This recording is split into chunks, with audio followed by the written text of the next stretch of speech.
Hello everybody, my name is Brandon. Welcome back to Cinefessions, where we talk all things media. And the media that we're talking about today is books. Well, one graphic novel, and then the rest are all books. So, a few weeks ago, I posted another book haul, and that one was mostly my media tie-in.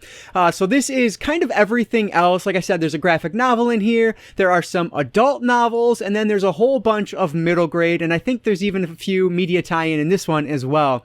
So what happened was I posted that video, and then, of course, as I'm going along, I found some other things, and so I'm just going to toss everything in here because this is all of the books that I've picked up over the past couple of months, few months really, in these different genres, and I have no other ones sitting over there, which is great, except some thrift store things, but very minimal, mostly just movies from my thrift store lately. But anyway, yeah, so let's do this, guys. If you have a second, though, before we jump into this, if you could hit that like button down below, that engagement really does help me out. But with that said, let's not waste any more time at all. Let's dive right in to my latest book haul. Because I only have one graphic novel, I will start with that. And this is actually an Ollie's find from quite a while ago now, but this is The Future's End from DC, and this is volume 1, written by Brian Azzarello. So this is actually a big, thick one, as opposed to a standard volume 1. So this actually covers issues 0 through 17. So 18 issues in here, which is a really good deal. It was like $4 or $5, whatever it was at Ollie's. And it looks like it takes place like 5 years ahead of the other events in the New 52, which is what this is a part of. And everything is like cyborg-like, robot-esque. I don't know, it looks really interesting if you look at the cover there, like a cyborg Wonder Woman and Batman. I don't know, it just looks really interesting. So I don't know much about this one, but I want to keep it that way. That's intentional. So very excited to check out Future's End Volume 1, so issues 0 through 17 by Brian Azzarello, of course, from DC. All right, so this next stack is all young adult books. I actually found most of these, I think all 4 of these, at in a free bin at Second and Charles. So not the best shape, and they look like library books, but who cares? This is Christopher Pike, and it's called Fall into Darkness, and that is just so 90s. That cover, it's fantastically awful. I love it. Let me see, what year is this, out of curiosity? This is 1990. Wow, even earlier than I expected. So yeah, really awesome. You can see like this one is not in very good shape. It is definitely an ex-library rental, but who cares? Totally fine with that. And then we have a Carolyn B. Cooney book, Emergency Room. And this is a cover I recognize just from, browsing Carolyn B. Cooney's book or bibliography in the past. Another one, previous library book here. But yeah, so it looks like an emergency or a thriller of some sort. So hopefully that one will be fun. And then R.L. Stine, a Fear Street book, First Date. Another one, like the cover is so plain and simple, but it is so very Fear Street, so I am all about it. Dying for a Date. That's at the back of this one. So one of these people is a crazed killer. Will her first date also be her last? So I mean, that just sounds fun. And it's Fear Street. Anytime I find Fear Street, I'm picking it up. And this one is actually in much better shape than the other ones. It does not look like an ex-library book, so I'm not sure why Second and Charles decided not to take it, but I will be happy to. And then the last of the young adult books here is another Carolyn B. Cooney book. This one is Twins, with another iconic Cooney cover. I love this one. So identical twins, exactly like in every way, mirror images, or so it appears. But yeah, I'm sure one of them is going to be evil, and that just sounds fun. So yeah, another one that's not in nearly as bad a shape. Well, it is a little bit water damaged, I guess. But again, it was free, so I'm taking it. So, I mean, yeah, 4 young adult books from the like point horror-esque series. Like, I love that. So really happy to find these from the free bin. So I do have a few adult books here as well, and this first one is an awesome find, and I actually got this one for free because at my local used bookstore, every time it's your birthday month, you can go in and pick out a free book valued under like $10 or whatever it is. And so the one I grabbed is The Sentinel, written by Jeffrey Konvitz. Excuse me, I keep messing it up. Look at this cover there though. Like, that is fantastic. I love it. So cool.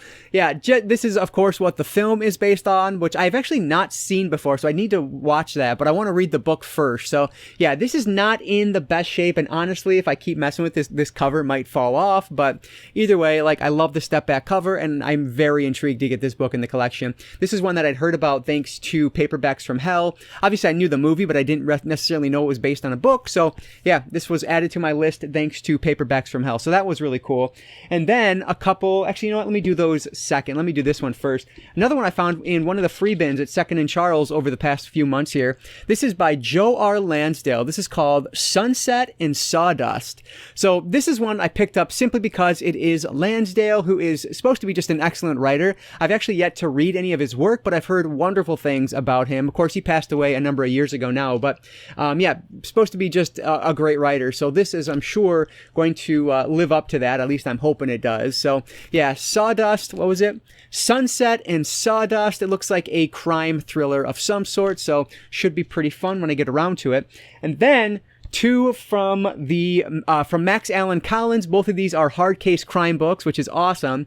First up, we have The Last Quarry. And you know what? Now that I'm thinking about it, both of these were actually gifts from my wife and my daughter for Father's Day.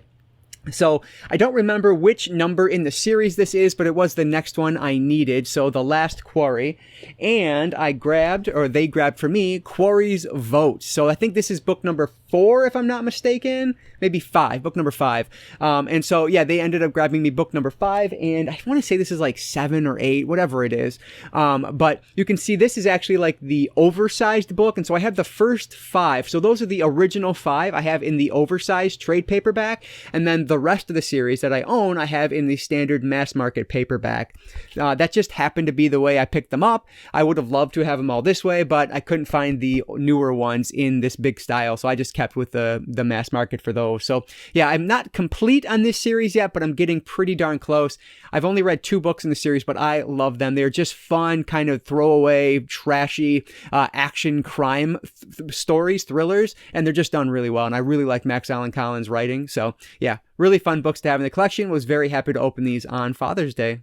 So everything else I have today is all middle grade. And this first one here is really cool. This is The Outer Limits, The Time Shifter, written by John Peel. So this is, as you can see, a short middle grade book based around the Outer Limits series. Now this one is from 1997, so I would assume that this is based around the updated or the rebooted Outer Limits show. But either way, this is really cool. And I actually and this is book number 3 for reference. I actually came across a handful of these when I was down in Texas at a Half Price Books, but because I was traveling, I didn't have a ton of space, so I ended up keeping them there. But when I came across this one at my used store that's local to me, and it was buy one, get one, I had to pick it up. So yeah, not the best reviews on this, but I'm excited to have it. The Outer Limits, The Time Shifter, written by John Peel, book number 3 in that series.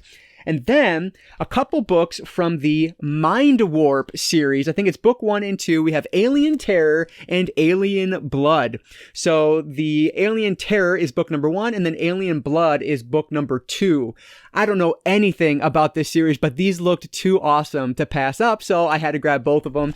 And let me see what year is on these. I'm going to guess late 90s. Yeah, 1997 as well. So yeah, I mean, these just look like really fun to check out. I don't know if they're going to be any good or not, but yeah, we'll see if they are. And looks like the different characters, so I don't know if they're going to be like Goosebumps, where it's just a different story, or if it's going to be more like Animorphs, where it's one complete continuous story. So I will let you know when I get around to them. But yeah, Mind Warp, book 1, Alien Terror, and book 2, Alien Blood.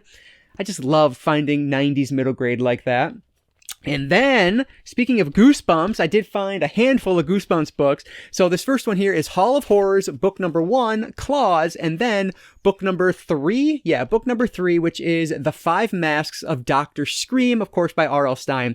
So I am not collecting the entirety of the other Goosebumps series, but I am very close to having the entire original run. And so I figured, yeah, why not grab these? They were super cheap at Second and Charles, like less than $2 a pop. So I picked them up. And look at this one. It's just gorgeous. This is like a special edition release, it says, which is just really cool. I have no clue if there's another non-special edition release or not, but I just think this looks awesome. So I grabbed books 1 and 3, and the reason I grabbed these was because I already happen to own book number 2. So now I have the first 3 in the Hall of Horrors series, which I will check out at some point because I love Goosebumps, so why wouldn't I? And then I ended up, so with my Goosebumps, I'm trying to, like I said, trying to collect all 62 of the original Goosebumps books. Well, I'm really close, and I'm at the point now where the ones I'm trying to find are just more difficult to find. And so I ended up doing what I didn't initially plan to do, which was turn to eBay and found some. And this one was actually buy 3, get 1 free, all from the same seller. So I ended up just picking up 4 that I needed. So first one here is book number 25. This is Attack of the Mutant. And then we have, I don't know what book number this is because it's one of the newer ones with no spine number, but Deep Trouble 2. I'd actually never seen any of the 4 I'm going to show you in the wild. So that's why I said, forget it. I'm just going to order them online. And then book number 30, which is It Came From Beneath the Sink. And then finally, one I'd never even seen in the wild, at least like as an adult. I'm sure I owned it when I was younger, but Say Cheese and Die Again, which is book number 44. So with these 4 in the collection, plus I believe my buddy has one for me as well, I think there's only 5 that I need left to collect from the original series, which is amazing. The problem now, though, is like I said, they're the later ones in the series, which most of those were not reprinted. And so they just become that much more difficult to find. I was looking on eBay, and some of them are upwards of like $30 to $40. So it's not going to be super cheap to finish the series, but I really hope to do that because I would love to do something with these once I have them. Frankly, I do plan to do something with this on the channel here in the future, even without having all of them, just because I don't know how long that's going to take me. But yeah, either way, I'm down to the final 5 Goosebumps books that I need. Not getting off Goosebumps, though, I do have a couple here of the TV books. So I was able to find My Hairiest Adventure, TV book number 6, and TV book number 13, Ghost Beach. I love Ghost Beach, such a fantastic book. And the show, or the episode, I don't remember it at all. I know I watched it because I've watched all of the Goosebumps when I was younger, but I don't remember it. And these, again, these were like less than $1, I think, at Second and Charles, and they are super short. And it's cool because they are media time tie-in of a TV show that's based off a book. So it's just kind of like, it feels Inception-esque here. Like it's a book based on a show based on a book series. So I don't know, it's just fun.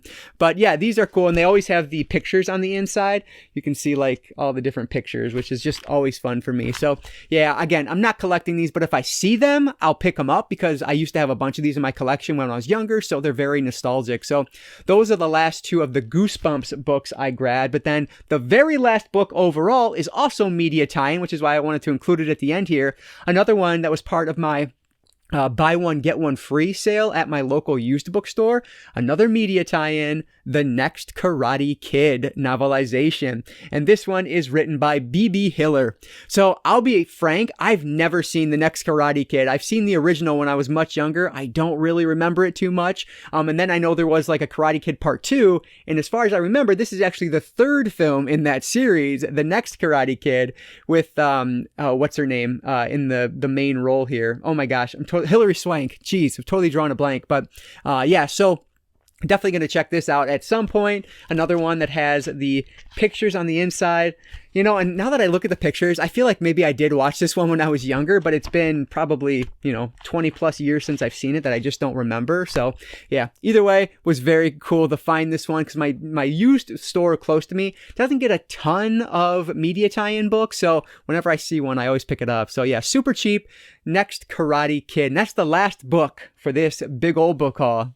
All right, so there is a good handful of the books that I just talked about. So lots of middle grade, which you guys know is like my favorite thing to collect, I think. So yeah, this was a fun few months for me. And honestly, I'm at the point now where I don't think I'm going to be buying a whole bunch more books, and I'm going to be doing the opposite. I'm going to start getting rid of some things because we are hoping to move eventually here. And I'm not moving like dozens of boxes of books and, another 3 dozen boxes of movies. Like I'm going to have to start purging a little bit. But what I want to definitely hold on to the most of is my movies. So on the book side, I'll probably end up keeping a lot of my middle grade and my media tie-in, and then I'll figure out what in the world I'm going to do with the rest of them. But anyway, guys, I'd love to hear from you down in the comments below. Have you read any of these? And if so, what do you recommend?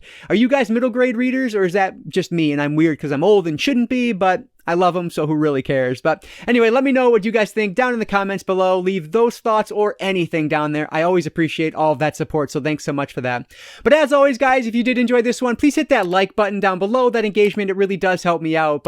And like I always say, I don't just talk books, I talk all things media, be it books, movies, video games, graphic novels, manga. If it's media related, I'm interested in it, and if you are too, you might consider subscribing. Alright guys, so that's going to do it for today. I just want to say thank you all so much for watching this one, and I want to encourage you to consume some media today. I'll catch you next time.